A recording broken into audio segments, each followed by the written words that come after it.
The music was fading, laughter thinning into weary murmurs as guests began gathering coats and half-empty glasses. I leaned against the kitchen counter, watching the last few people say their goodbyes. It had been a good night, or that's what I kept insisting to myself. 42 years old, 10 years married, and I was still pretending things were fine when they clearly weren't. Claire stood near the patio door, a champagne glass balanced in her hand, the soft light from the garden tracing the edges of her face. She looked beautiful. She always did. But lately, her beauty felt more like a wall than a bridge. I couldn't remember the last time she'd looked at me the way she used to. Eyes gentle, smile warm, as if I were the only man in the room. "Good night, you two," someone called from the hallway. I waved, smiling out of habit. Claire gave a small, distracted wave before turning back to her phone. When the door shut, silence filled the space, broken only by the hum of the refrigerator. I began gathering empty glasses, trying to make the room look less like the aftermath of a party. "You don't have to clean up," she said without looking up. "I know," I answered. "Just feels strange standing here doing nothing." She didn't reply, just kept scrolling, her lips curving into a faint, private smile. It wasn't for me.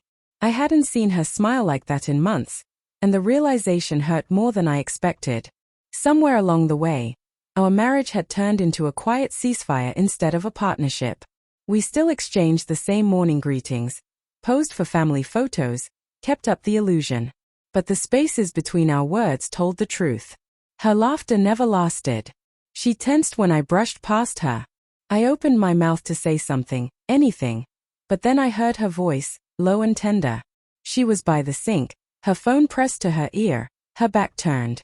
"I can't talk long," she whispered. "Yeah, he's still here." "No, he doesn't suspect anything." My chest tightened. For a second, I told myself I'd misheard, that it was about work or a friend. But then she laughed quietly, the kind of laugh I hadn't heard in years. "Tonight was perfect," she said. "You were right. I don't know how much longer I can keep pretending." The glass in my hand slipped and shattered on the floor. The sharp crack of it made her jump. She spun around, eyes wide. "Ethan, you scared me," she said, clutching her phone before quickly hanging up. "Sorry," I murmured, though my voice didn't sound like my own. "You okay?" she asked, forcing a smile that didn't quite reach her eyes. I crouched to pick up the shards, my fingers trembling. A thin cut opened on my thumb, a bead of red gathering at the surface.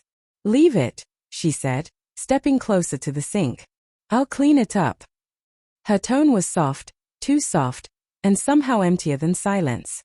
The woman in front of me looked like my wife, spoke like her, but something essential had changed. That night, we lay side by side in bed. She scrolled through her phone again, the faint blue glow painting her face. She laughed once, quietly. Something inside me fractured. Whatever that phone call had been, it wasn't innocent. And whatever we still shared, it wasn't love. I didn't confront her, not yet. Because sometimes silence says more than any confession ever could. And in that silence, I understood that something between us had already broken beyond repair. The next morning, Claire was already in the kitchen when I came downstairs.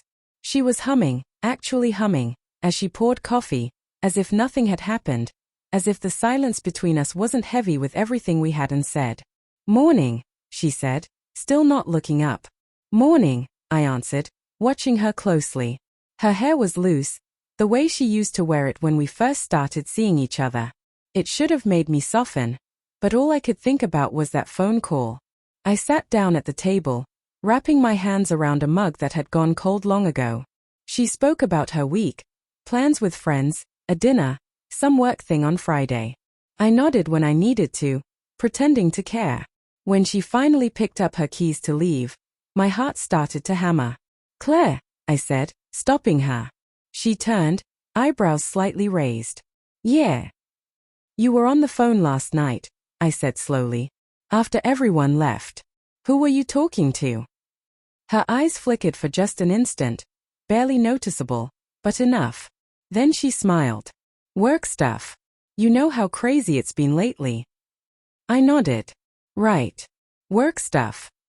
The lie sat between us, solid and unmistakable. When she walked out, the house felt hollow.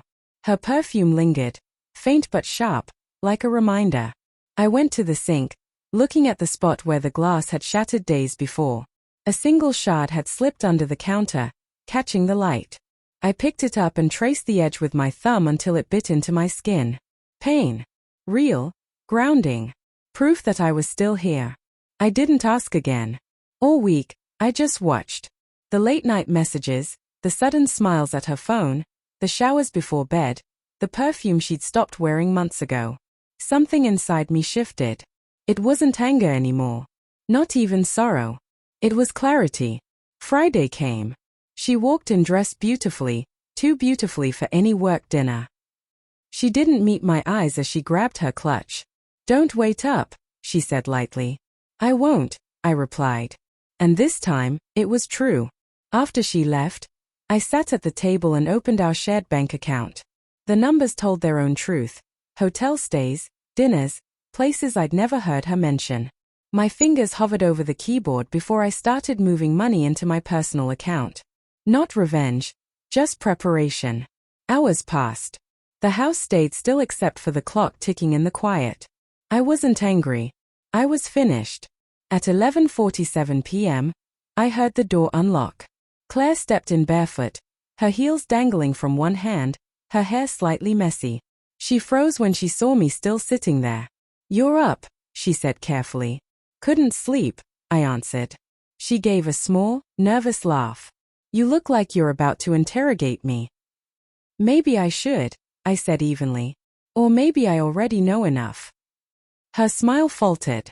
"What's that supposed to mean?" "Nothing," I said, standing. "Just realizing how much time I've wasted pretending." Her jaw tensed. "Ethan, if this is about last night, I told you." "Stop," I cut in quietly. "Don't lie anymore. I heard you. I know." For the first time, she looked scared, not of me, but of what she saw in my eyes.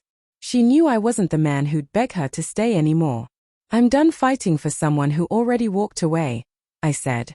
She opened her mouth to speak, but nothing came out. I walked past her, feeling the weight of 10 years lifting with every step. At the door, I paused. "You wanted excitement," I said softly. "Well, here it is. Your plot twist." When the door closed behind me, the night air hit cold and clean, cutting through everything. I didn't know where I was going, only that I wasn't going back. For the first time in years, that thought didn't hurt. It felt like freedom. Because sometimes love doesn't end in shouting or slammed doors. Sometimes it ends quietly, when the last illusion fades and truth finally stands alone. And as I walked beneath the empty sky, I understood something simple but true. Peace isn't something you find in another person. It's what you take back when you finally decide to let them go.